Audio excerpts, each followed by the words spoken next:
Ja jutros kad sam dolazio u Bor, dakle, rano sam krenuo i sad ovim putem, ja ga zovem od autoputa, vi ga zovete selište Bora. Da, selište. Dakle, ozbiljan asfalt se radi, ozbiljan put se radi.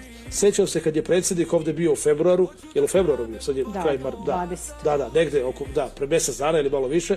Predsjednik je tada rekao da će se raditi ta deonica selište Bor, to je 14,2 kilometra.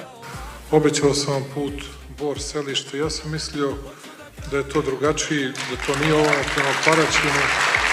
Tada sam gledao i čitao po Twitteru, po društvenim mrežama, Facebooku, neke ovdašnje ugledne Borane koji su tvrdili da nema od toga ništa, da je to Vučićevo prazno obećanje, da to ne može da se uradi, da je to preduga deonica, prekomplikovana. Evo je, radi se. A selište Bor vam radimo sada. Za 15 dana ćete da vidite 20 mašine da rade. Za 20 dana. Aleksandar Vučić je pre nedelju dana obećao da će ubrzo mehanizacija za asfaltiranje biti na putu Bor selište. I nije slagao. Samo što je umesto neke jače mehanizacije na ovom putu prisutna mehanizacija koja se zove kolica, mini valjak i lopate. Dakle, nevezano za to šta mi usvojili u planu, Bor selište se radi.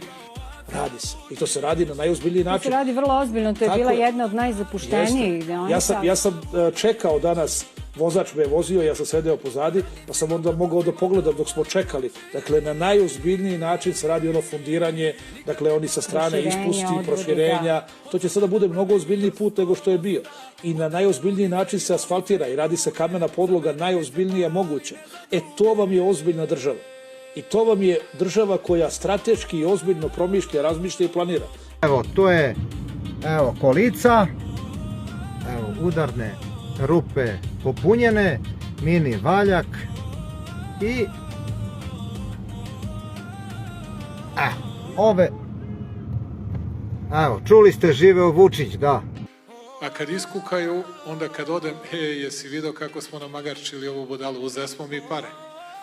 Znate zašto ne govorim? Ali mi smo tu, mi ćemo da uradimo, živeo Vučić, a ne.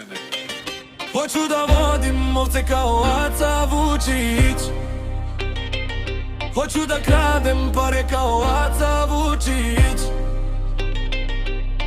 Radnicima, matorcima da uvalim kurčić.